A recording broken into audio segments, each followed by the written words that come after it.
وسلام علی عباده الذین اصطفى اما بعد فاعوذ باللہ من الشیطان الرجیم بسم اللہ الرحمن الرحیم واصبر نفسک مع الذین یدعون ربهم بالغداة والعشی یریدون وجہہ ولا تعد عیناک عنہم سبحان ربک رب العزت عما یصفون وسلام علی المرسلین والحمد للہ رب العالمین اللہم صلی علی سیدنا محمد وعلی آل سیدنا محمد وبارک وسلم اللہم صلی علی سیدنا محمد وعلی آل سیدنا محمد وبارک وسلم اللہم صلی علی سیدنا محمد وعلی آل سیدنا محمد وبارک وسلم۔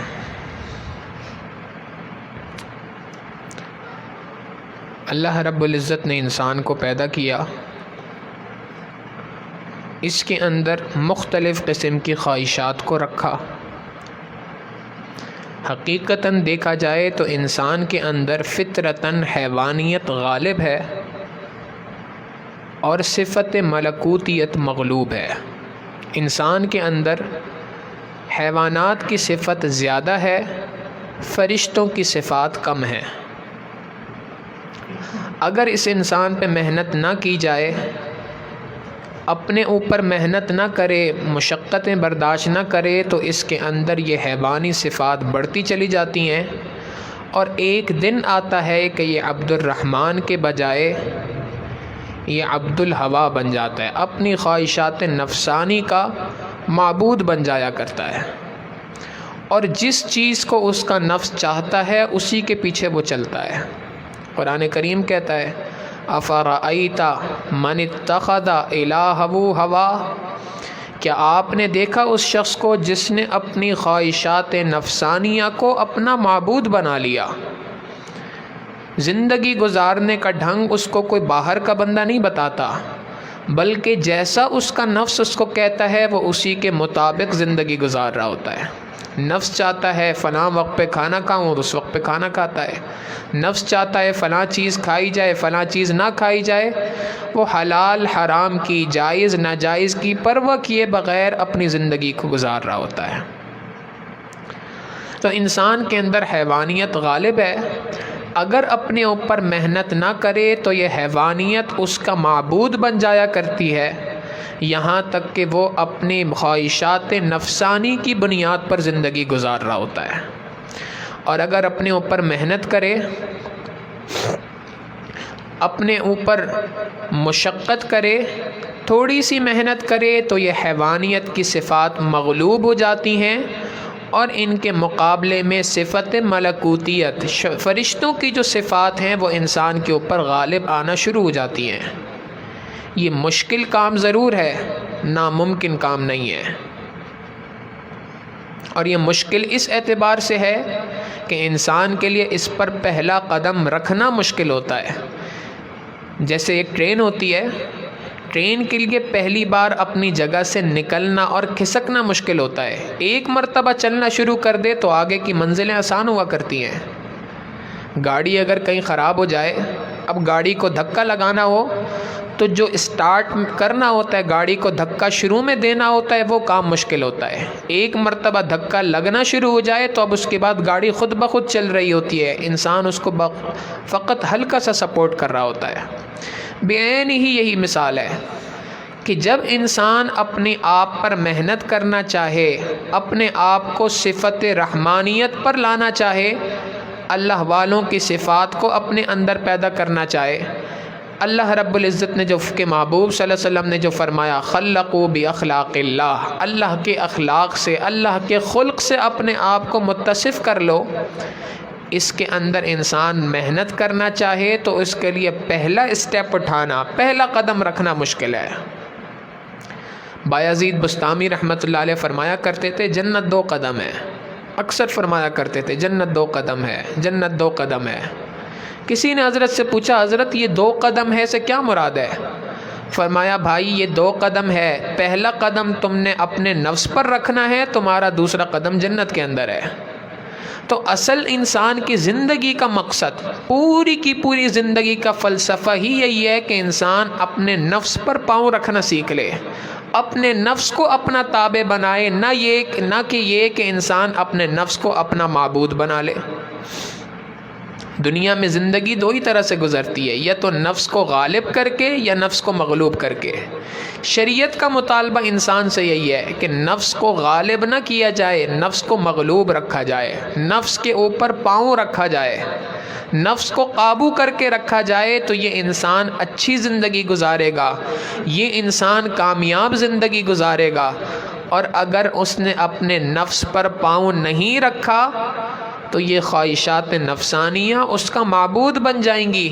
اس کے بعد انسان اپنی مرضی کی زندگی نہیں گزارتا، زندگی اس کی خواہشات نفسانی کی بنیاد پر ہوتی ہے۔ آج لوگ نعرہ لگاتے ہیں میرا جسم میری مرضی۔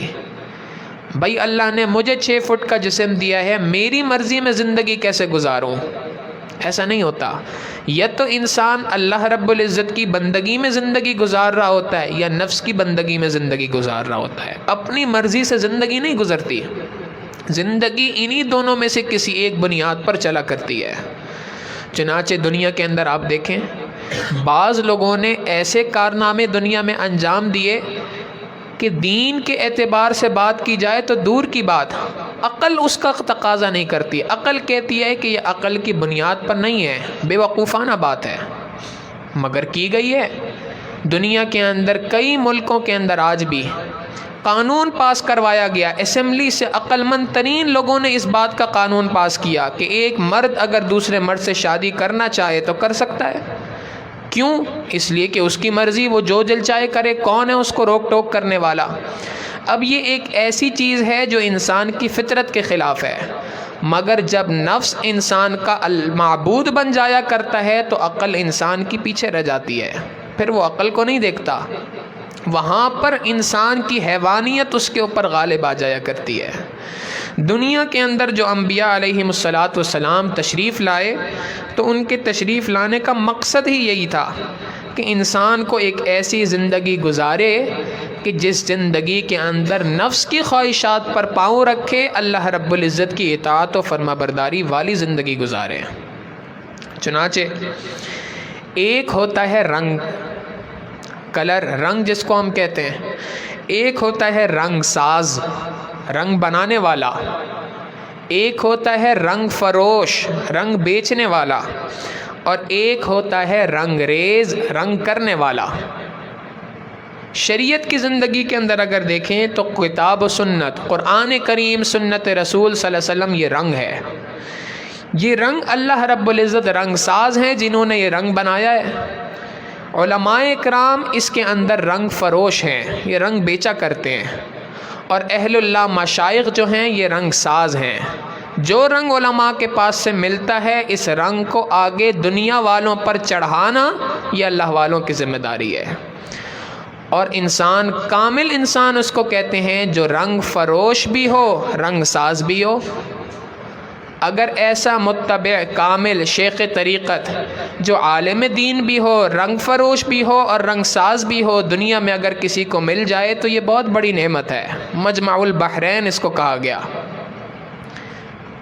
چونکہ عام طور پہ یہ ہوتا ہے کہ انسان اگر کسی اللہ والے سے بیعت ہو اور وہ خود عالم دین نہ ہو تو یا تو وہ کسی کی اتباع کرنے والا ہوگا کامل، اور کئی مرتبہ ایسا ہوتا ہے کہ خود کئی مرتبہ کامل اتباع نہیں کر پاتا، اپنے ذہن سے کوئی بات کہتا ہے تو پھر وہاں پر غلطی کر جاتا ہے، پھر علماء سے رجوع کرنا پڑتا ہے۔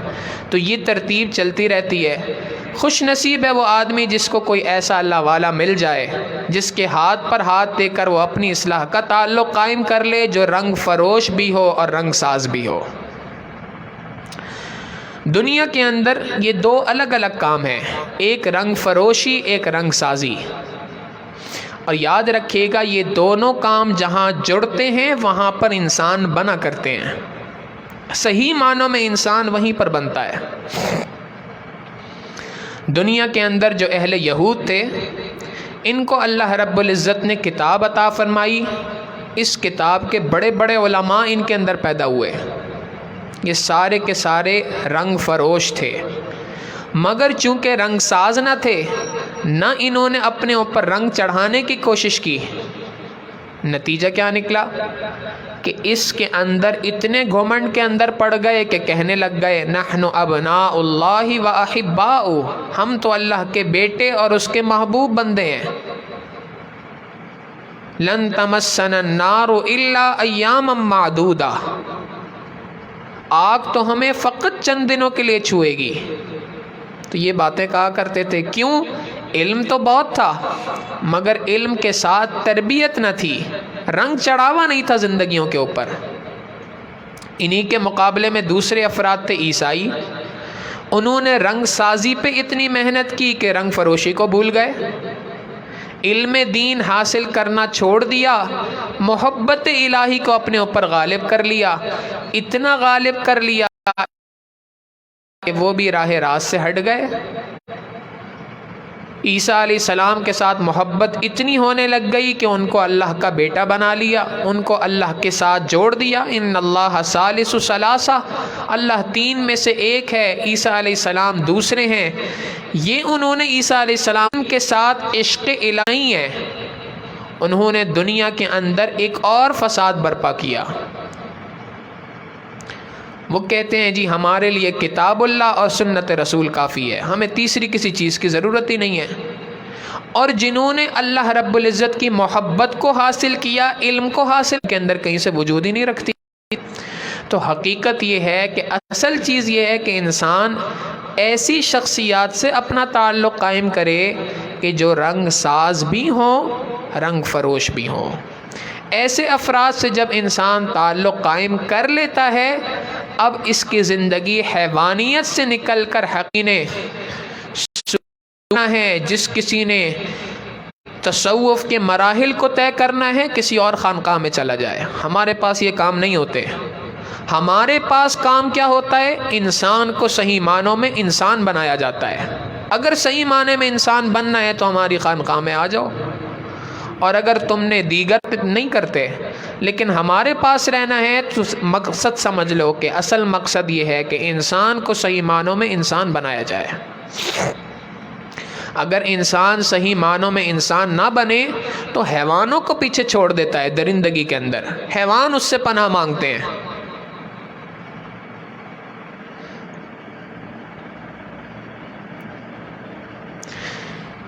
دنیا کے اندر انسان کی مثال ایسی ہے جیسے ایک ہیرا ہوا کرتا ہے۔ ہیرے کو اگر کان سے نکالا جائے تو اس کی کوئی قیمت نہیں ہوا کرتی، بے قیمت ہوتا ہے، مگر اس ہیرے کو لیا جاتا ہے، اس کو تراشا جاتا ہے، کاٹا جاتا ہے، ڈائمنڈ کٹ اس کے اوپر لگایا جاتا ہے، پھر اس کے بعد اس کو تراشا جاتا ہے، تراشنے کے بعد اس پر پالش کی جاتی ہے، پھر ایک وقت آتا ہے کہ وہ چمکدار ہیرا بن جاتا ہے جو کروڑوں روپے اس کی قیمت ہوتی ہے۔ جس وقت پہ نکلا تھا اس وقت پہ قیمت اتنی نہیں تھی، مگر جب اس کو کاٹا گیا، تراشا گیا، اس کے اوپر پالش کی گئی تو اس کے بعد واقعتاً حقیقی معنوں میں ہیرا بن کے نکلا۔ انسان کی بھی یہی مثال ہے۔ دنیا میں آنے کے بعد اس کو تربیت کی ضرورت ہے۔ اگر تربیت نہ ہو تو تربیت نہ ہونے کے بعد یہ انسان کی قیمت کوئی نہیں لگتی۔ ہاں جب تربیت ہو جائے تو پھر اس انسان کی قیمت بہت اونچی لگتی ہے۔ مولانا روم رحمۃ اللہ علیہ نے شعر کہا، قال را بگزار مرد حال شو، پیش مرد کامل پامال شو۔ اے دوست، یہ جو قال ہے، دینی کتابوں کا پڑھنا ہے، دین کا علم حاصل کرنا ہے، یہ اپنی جگہ ایک چیز ہے، اور انسان کے اوپر جب انسان کسی اللہ والے کے ہاتھ میں اپنا ہاتھ دیتا ہے تو صحیح معنوں میں انسان بنتا ہے، یہ احوال اس کے اوپر آتے ہیں، یہ بھی ایک کام ہے کرنے کا، یہ دونوں کام ہیں۔ فرماتے ہیں پیش مرد کامل پامال شو، اے دوست تو اپنے آپ کو ایک کامل مرد کے سامنے پامال کر دے، اس کے سامنے اپنے آپ کو پیش کر دے۔ صد کتاب و صد ورق در نار کن، جان دل را جانب دلدار کن۔ اے دوست اپنی جان اور اپنی دل کو اس پروردگار کے لیے ملیاں میٹ کر دے، اس کے لیے اس اپنے دل کو اور اپنی جان کو ملیاں میٹ کر دے جس نے اس جان کو بنایا ہے، اس کام کے لیے تجھے ایک اللہ والے کی صحبت کو اختیار کرنا پڑے گا۔ مولانا روم رحمۃ اللہ علیہ ابتدائی زندگی کے اندر عالم دین تھے، لیکن کسی اللہ والے کے ہاتھ لگے نہیں تھے، تراشے نہیں گئے تھے، ہیرے تھے مگر تراشے نہیں گئے تھے۔ ایک وقت آیا کہ ایک اللہ والے کی صحبت کو اختیار کیا، خواجہ شمس الدین تبریز رحمۃ اللہ علیہ۔ صحبت کو اختیار کرنے کے بعد جب رنگ چڑھا تو اس کے بعد خود فرمایا کرتے تھے، مولوی ہرگز نہ شد مولائے روم تا غلام شمس تبریزی نہ شد۔ مولائے روم نہیں تھا، مولوی روم کو دنیا نہیں جانتی تھی جب تک کہ اس نے غلام شمس الدین تبریز کی جوتیاں سیدھی نہیں کی، ان کی خدمت میں، ان کی غلامی میں زندگی نہیں گزاری، اس وقت تک دنیا جانتی نہیں تھی ہمیں۔ تو واقعی بات یہی ہے کہ ایک چیز ہے تعلیم، ایک چیز ہے تربیت، ایک چیز ہے علم، ایک چیز ہے ذکر۔ انسان اگر حقیقی معنوں میں انسان بننا چاہتا ہے تو اس کے لیے ان دونوں چیزوں کا مجموعہ بننا پڑے گا، اس کے بغیر کام نہیں چلتا۔ اور یہ حقیقت ہے کہ یہ تربیت کی ضرورت دنیا میں ہر فرد کو ہے، حتیٰ کہ انبیاء علیہم السلام جو دنیا میں تشریف لائے، اللہ رب العزت نے ان کی بھی تربیت فرمائی۔ نبی علیہ الصلوۃ والسلام کی تربیت بذات خود اللہ رب العزت فرما رہے ہیں۔ قرآن کریم میں دیکھیں، اللہ رب العزت کے محبوب صلی اللہ علیہ وسلم نے مختلف دنیا کے اندر کام کیے، مختلف اعمال کیے، بہت ساری باتیں ایسی تھیں جو بحیثیت انسان کے، چونکہ اس میں اللہ رب العزت کی جانب سے کوئی وحی نہیں اتری تھی، نبی علیہ السلام نے ایک فعل کیا، ایک کام کیا، اللہ رب العزت کی جانب سے یا تو اس کی تصویب آ گئی کہ جی اے میرے محبوب صلی اللہ علیہ وسلم آپ نے یہ کام ٹھیک کیا، یا کبھی کبھی تردید آ گئی۔ تردید کا جو انداز ہے وہ لفظ قرآن کریم میں بار بار استعمال ہوتا ہے، وہ لفظ ہے لما، یہ کام آپ نے کیوں کیا؟ اب نبی کی تربیت ہو رہی ہے لفظ لما کے ذریعے سے۔ نبی علیہ الصلوۃ والسلام نے اپنے اوپر شہد کو حرام کر دیا، آج کے بعد میں شہد نہیں کھاؤں گا۔ قرآن کریم کی آیت اتر گئی، یا ایھا النبی لما تحرم ما احل اللہ لک، جس چیز کو اللہ نے حلال کر دیا آپ اس کو حرام کیسے کر سکتے ہیں؟ تبتغی مرضات ازواجک، آپ اپنی ازواج مطہرات کی، اپنی بیویوں کی رضامندی چاہتے ہیں، اور اس کام کے لیے آپ نے اللہ کی حرام کردہ چیز کو حلال کردہ چیز کو حرام کر دیا۔ واللہ غفور الرحیم، اور اللہ رب العزت بڑا بخشنے والا، بڑا معاف کرنے والا ہے۔ مفسرین نے لکھا نبی علیہ الصلوۃ والسلام کی تربیت کے لیے اللہ رب العزت نے لیما کا لفظ استعمال کیا، مگر پروردگار عالم جانتے تھے اس بات کو کہ اللہ رب العزت کے محبوب صلی اللہ علیہ وسلم کے دل میں اللہ رب العزت کی خشیت غالب ہے۔ اگر صرف لیما کا لفظ کہا تو نبی علیہ الصلوۃ والسلام سے یہ برداشت نہیں ہو سکے گا، لہٰذا جہاں کہیں نبی علیہ السلام کے لیے لیما کا لفظ ہے اس کے فوراً بعد یا اس سے پہلے اللہ رب العزت کے محبوب صلی اللہ علیہ وسلم کی مغفرت کا وعدہ ہے۔ یہاں پہ بھی دیکھ لیں، لما تحرم ما احل اللہ لک، آگے فوراً فرما دیا واللہ غفور الرحیم۔ دوسری جگہ پہ اللہ رب العزت فرماتے ہیں عفا اللہ عنک لما اذنت لہم، اللہ نے آپ کو معاف کر دیا، پہلے خوشخبری سنا دی، بعد میں تربیت فرمائی۔ لما اذنت لہم، آپ نے ان کو اس بات کی اجازت کیوں دی؟ تو نبی علیہ الصلوۃ والسلام کی تربیت اللہ رب العزت نے فرمائی، اور اللہ کے محبوب صلی اللہ علیہ وسلم نے اپنے صحابہ رضی اللہ تعالیٰ عنہ مجمعین کی بھی تربیت فرمائی۔ صحابہ کی تربیت کا بھی نبی علیہ السلام کا انداز عجیب تھا۔ بعض صحابہ کی تربیت کسی طریقے سے فرمائی، بعض کی تربیت کسی اور انداز میں فرمائی۔ چنانچہ ایک صحابی تھے، نبی علیہ الصلوۃ والسلام کی خدمت میں آیا کرتے تھے۔ اللہ کے محبوب صلی اللہ علیہ وسلم یہ بات چاہتے تھے کہ میرا یہ صحابی نیک اعمال کرنے والا ہے، اچھا آدمی ہے، یہ تہجد کی ادائیگی کرنا بھی شروع کر دے۔ تو نبی علیہ الصلوۃ والسلام نے ایک مرتبہ ارشاد فرمایا ان کی غیر موجودگی کے اندر، اور جانتے تھے اس بات کو کہ میرا یہ میسج ان تک ضرور پہنچے گا۔ فرمایا فلاں کتنا ہی نیک آدمی ہے، کتنا ہی اچھا آدمی ہے، کیا ہی اچھا ہو کہ یہ تہجد بھی ادا کرنا شروع کر دے۔ ان صحابی تک جب یہ بات پہنچی، انہوں نے کہا اے اللہ کے محبوب صلی اللہ علیہ وسلم، آج کے بعد میں اپنی تہجد کو کبھی قضا نہیں ہونے دوں گا۔ صحابہ کی تربیت نبی علیہ السلام فرماتے تھے۔ ایک مرتبہ رات کو دیکھا کہ دو صحابہ اکرام شیخین کریمین سیدنا ابو بکر صدیق رضی اللہ تعالیٰ عنہ، سیدنا عمر فاروق رضی اللہ تعالیٰ عنہ مسجد نبوی میں بیٹھ کر قرآن کریم کی تلاوت کر رہے ہیں۔ ابو بکر صدیق رضی اللہ تعالیٰ عنہ انتہائی پست آواز میں تلاوت کر رہے ہیں، عمر رضی اللہ تعالیٰ عنہ بہت بلند آواز میں تلاوت فرما رہے ہیں۔ نبی علیہ السلام نے اگلے دن پوچھ لیا، ابو بکر آپ اتنی پست آواز میں کیوں پڑھ رہے تھے؟ اے اللہ کے محبوب صلی اللہ علیہ وسلم، میں اس ذات کو سنا رہا تھا جو دلوں کا حال جانتا ہے، مجھے کیا ضرورت ہے زور سے پڑھنے کی؟ عمر آپ کیوں اتنی زور سے پڑھ رہے تھے؟ اے اللہ کے محبوب صلی اللہ علیہ وسلم، میں قرآن کو پڑھ رہا تھا، شیطان کو بہکا رہا تھا۔ نبی علیہ السلام نے دونوں کی تربیت فرمائی۔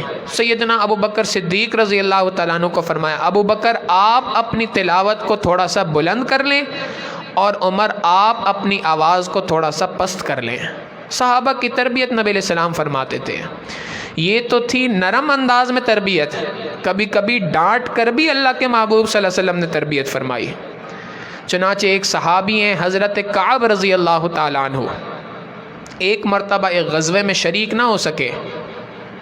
اب غزوے میں شریک نہ ہونا کسی بھی وجہ سے ہو سکتا تھا۔ بہت سارے لوگ تھے، بہت سارے منافقین تھے جو اس غزوے میں شریک نہیں ہوئے تھے۔ انہوں نے آ کے نبی علیہ السلام سے مختلف بہانے کیے، اے اللہ کے محبوب صلی اللہ علیہ وسلم، میرے ساتھ یہ معاملہ تھا، میرے ساتھ یہ مسئلہ تھا، ایکسکیوزز دیے۔ نبی علیہ السلام نے ان کے عذروں کو قبول کیا، ان کو رخصت کر دیا۔ حضرت کعب رضی اللہ تعالیٰ عنہ نبی علیہ السلام کے پاس آئے، اے اللہ کے محبوب صلی اللہ علیہ وسلم، سچی بات یہ ہے کہ میں اس غزوے میں اپنی سستی اور کاہلی کی وجہ سے شریک نہ ہو سکا۔ نبی علیہ السلام نے فرمایا، چونکہ تم نے یہ بات سچ کہی ہے، لہٰذا اب تم انتظار کرو اللہ کی طرف سے حکم آنے کا۔ چنانچہ نبی علیہ السلام نے ارشاد فرما دیا کہ کعب سے آج کے بعد کوئی بھی شخص مدینہ کا بات نہیں کرے گا، سوشل بائیکاٹ ہوگا۔ اب یہ اللہ کے محبوب صلی اللہ علیہ وسلم کی تربیت کا انداز تھا۔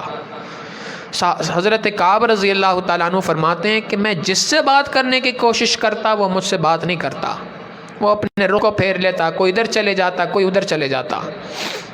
حتیٰ کہ میں اپنے چچا زاد بھائی کی خدمت میں حاضر ہوا، ان کو میں نے کہا، ان کو آواز دی میں نے اپنے گھر کے باہر سے، ان کے گھر کے باہر سے، انہوں نے میری بات کا کوئی جواب نہ دیا، تو میں دیوار پھلانگ کے ان کے گھر کے اندر چلا گیا اور میں نے ان سے کہا کہ تو میرا بھائی ہے، تو کیوں مجھ سے بات نہیں کر رہا؟ انہوں نے آگے سے کہا، جب تک اللہ کے محبوب صلی اللہ علیہ وسلم اجازت نہیں دیں گے میں تجھ سے بات نہیں کر سکتا۔ فرماتے ہیں ہر طرف سے میرا سوشل بائیکاٹ ہونا شروع ہو گیا۔ چند دن کے بعد میری بیوی نے نبی علیہ السلام سے پوچھا، اے اللہ کے محبوب صلی اللہ علیہ وسلم، کیا میں کعب سے بات کر سکتی ہوں؟ نبی علیہ السلام نے فرمایا، تجھے بھی بات کرنے کی اجازت نہیں ہے۔ اے اللہ کے محبوب صلی اللہ علیہ وسلم، میں جو خدمت کیا کرتی تھی وہ کیا کروں؟ فرمایا ہاں، جو خدمت کیا کرتی تھی وہ کیا کر، بس بات چیت نہ کیا کر۔ اب انسان پر زندگی کتنی تنگ ہو گئی ہوگی کہ اس کے گھر والے، اس کی بیوی، اس کا بھائی، اس کے رشتہ دار، اس کے پڑوسی، اس کے ساتھ اٹھنے بیٹھنے والے افراد اس سے بات چیت نہیں کر رہے، مگر یہ نبی علیہ السلام کی طرف سے تربیت تھی۔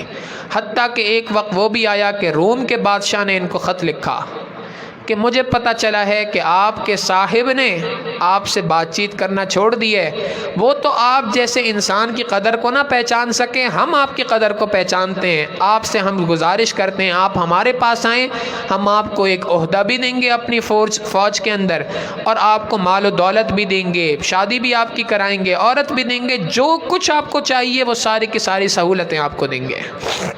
فرماتے ہیں جب یہ بات آئی، یہ وہ طعنہ تھا جو مجھ سے برداشت نہ ہو سکا۔ میں نے اللہ رب العزت سے دعا کی، اے اللہ میرا حال اتنا برا ہو چکا ہے کہ اب کفار میری طرف نظریں اٹھا کے دیکھ رہے ہیں۔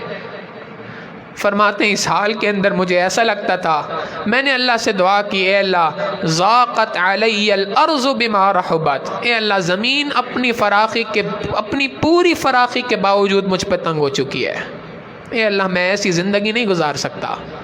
جب یہ بات کہی تو حضرت کعب فرماتے ہیں اللہ رب العزت کی جانب سے ہماری توبہ کی قبولیت کے لیے آیت باقاعدہ اتر گئی وعلی الثلاثة الذین خلفوا حتی اذا ضاقت علیہم الارض بما رحبت وضاقت علیہم انفسہم، ان افراد پہ وہ وقت بھی آیا کہ جب زمین اپنی پوری فراخی کے باوجود ان پر تنگ ہو گئی اور ان کے اوپر اپنی ذات اپنا دل ان کا تنگ ہونا شروع ہو گیا، وہ ظنوا، اور انہوں نے اس بات کو گمان کر لیا، اللہ ملجأ من اللہ الا الیہ، اللہ کے سوا کوئی ان کا ملوہ و ماجا نہیں، اللہ کے سوا کوئی ان کا ٹھکانہ نہیں، ثم تاب علیہم لیتوبوا، پھر اللہ رب العزت نے ان کی جانب اپنی رحمت کی نگاہ ڈالی تاکہ ان کی توبہ کو قبول کرے، ان اللہ هو التواب الرحیم، بے شک اللہ تعالیٰ بڑا توبہ کو قبول کرنے والا، بڑا مہربان ہے۔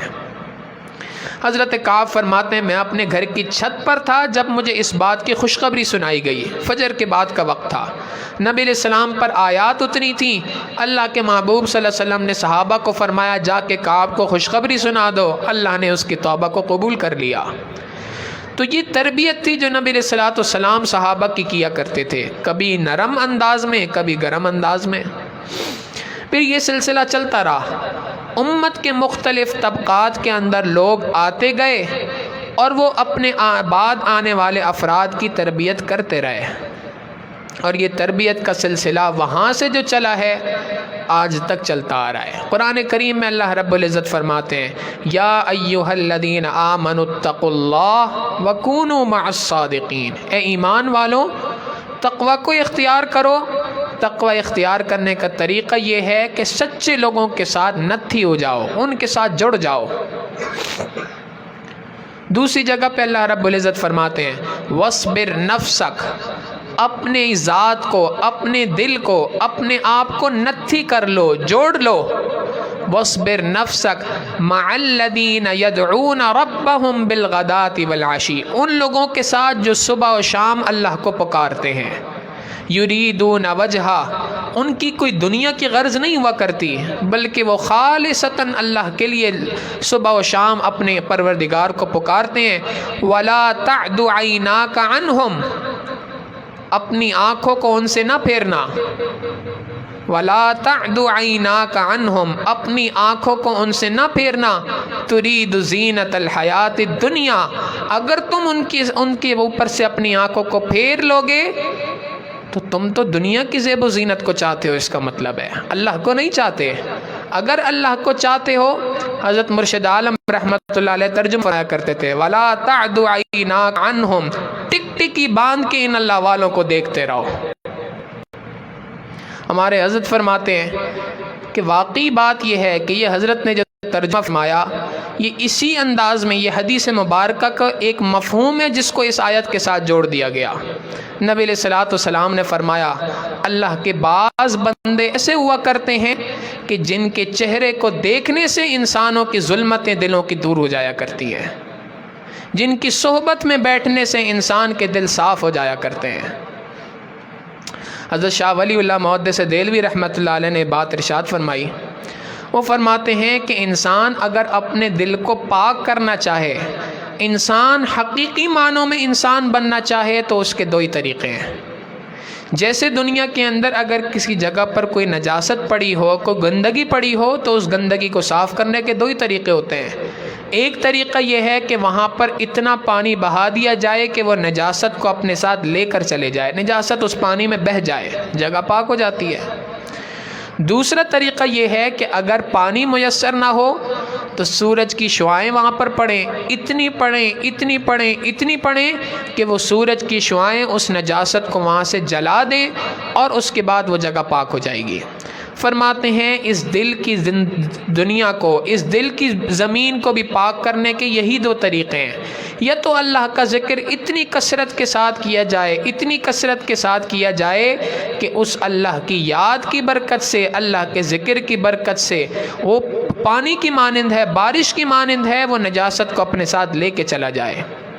جیسے گزشتہ مجلس میں بھی یہ بات ذکر کی تھی کہ حضرت اقدستانوی رحمۃ اللہ علیہ فرماتے ہیں ان الملوک اذا دخلوا قریۃ افسدوها، مالک الملک اللہ رب العزت کا نام جب دل کی بستی میں داخل ہوتا ہے فساد مچا دیتا ہے.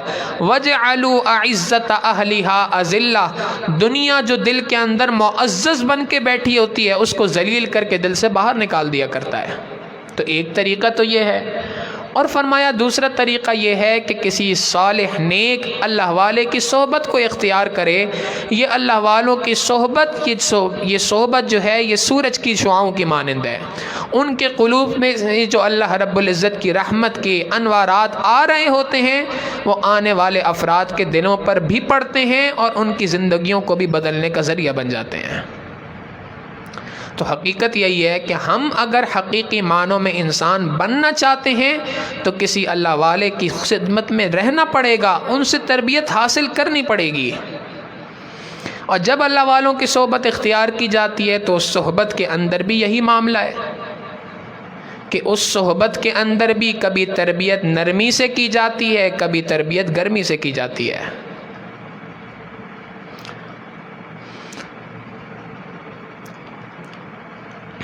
گزشتہ مجلس کے اندر ایک واقعہ سنایا تھا حضرت شبلی رحمۃ اللہ علیہ کا. یہ وہ اللہ والے تھے جو پہلے ایک گورنر تھے، گورنری چھوڑ کر اللہ والوں کی صحبت کو اختیار کرنے کے لیے آئے تھے. اس واقعے کا درمیانی حصہ چھوڑ دیا تھا، چونکہ وہ آج کی مجلس سے مناسبت اس کی ہے تو اس بات کو مکمل کر لیتے ہیں. ابھی حضرت شبلی رحمۃ اللہ علیہ جب گورنری چھوڑی انہوں نے، تو اب اس کے بعد انہوں نے ڈھونڈا کہ میں کسی اللہ والے کی صحبت میں جاؤں اور صحیح معنوں میں، حقیقی معنوں میں انسان بن کر واپس آؤں. چنانچہ اس کے لیے انہوں نے اپنے وقت کے جو شیخ طریقت تھے حضرت جنید بغدادی رحمۃ اللہ علیہ ان کی خدمت میں پہنچے، ان کی خدمت میں پہنچے، ان کی مجلس میں پہنچے. حضرت سے کہا کہ حضرت میں آپ کی صحبت میں آیا ہوں اس لیے تاکہ حقیقی معنوں میں انسان بن سکوں. حضرت نے فرمایا اچھا کیا کرتے تھے پہلے؟ حضرت گورنر تھا. اچھا گورنر تھے، تو پھر اب آپ کی ذمہ داری یہ ہے کہ آپ ایک کام کریں کہ ہمارے شہر کے اندر گندک کی دکان کھولیں اور اس کا کاروبار کریں 1 سال کے لیے. اب عام آدمی سوچے تو حیران ہوتا ہے، یہ بندہ آیا ہے اس لیے کہ میں اللہ والوں کی صحبت کو اختیار کروں، یہ اس لیے آیا ہے کہ میں نیکی کی بات سنوں اس پر عمل کروں، اور حضرت کہتے ہیں میری مجلس میں نہ بیٹھو، فلاں جگہ پہ جاؤ اور گندک کی دکان کھولو. بہرحال نیک صالح آدمی تھے، طالب صادق تھے، سچی طلب لے کے آئے تھے. پوچھا، سوال نہیں کیا کہ ایسا کیوں ہے. ہمارے حضرت فرماتے ہیں کہ آج اگر کوئی شیخ کسی مرید کو کوئی بات کہہ دے تو وہ آگے سے پوچھتا ہے حضرت اس کے پیچھے وجہ کیا ہے، اس کے پیچھے آپ کی وجہ کیا ہے، کیا وجہ ہے جس کی وجہ سے آپ نے یہ بات ارشاد فرمائی ہے. مگر وہ سچے لوگ تھے، چلے گئے گندک کی دکان کھولی. اب گندک ایک بہت بدبودار قسم کی چیز ہے، اور یہ گورنر تھے، نازک مزاج آدمی تھے، تو اس کی بو سارا دن جب آتی سر کے اندر تو دماغ خراب ہوتا، برداشت نہیں کر پاتے تھے، تو مزاج میں چڑچڑاپن آ گیا. اب جو بندہ دکان پر آتا تھا اس سے لڑائی کرنا شروع کر دیتے تھے. ان کے پاس لوگوں نے آہستہ آہستہ آنا چھوڑ دیا. اب جب دکان نہ چلنے لگے تو انسان کی جو عقل ہوتی ہے وہ خود بخود ٹھکانے پہ آ جاتی ہے. بہرحال بڑی مشکلوں سے 1 سال گزارا. سال گزار کے حضرت کی خدمت میں آئے کہ حضرت سال مکمل ہو گیا، گندک کی دکان چلا لی.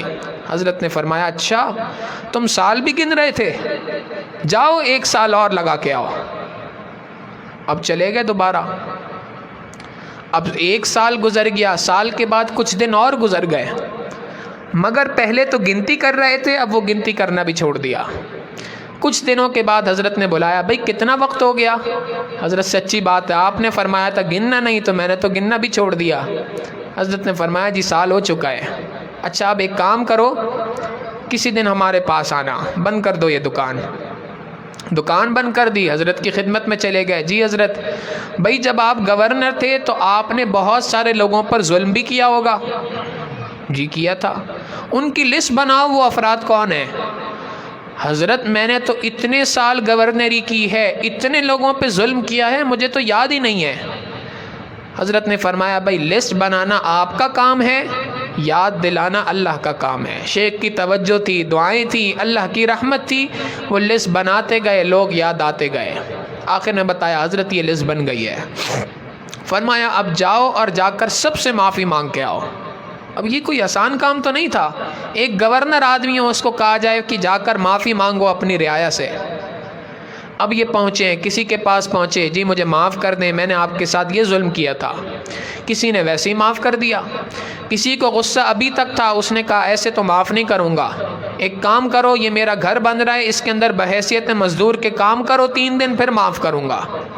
چنانچہ ان کے ساتھ وہاں کام پہ لگ گئے۔ کسی نے کہا اتنی دیر دھوپ میں کھڑے رہو، پھر معاف کروں گا۔ تو جو فرمائشیں کرتا رہا ان کی فرمائشوں کو بھی پورا کرتے رہے، اور بہرحال ایک نہ ایک دن آیا تمام حقوق معاف کر کے حضرت کی خدمت میں آ گئے۔ حضرت سب سے حقوق معاف کرا لیے۔ فرمایا اچھا اب آپ کو میری مجلس میں بیٹھ کر واعظ و نصیحت سننے کی اجازت ہے۔ بیٹھ گئے۔ اب چونکہ سارا رگڑا پہلے لگ چکا تھا، دل کی صفائی ہو چکی تھی، چند ہی دن اللہ والے کی صحبت کو اختیار کیا، اللہ رب العزت نے وہ رنگ چڑھا دیا، حقیقی معنوں میں انسان بن گئے۔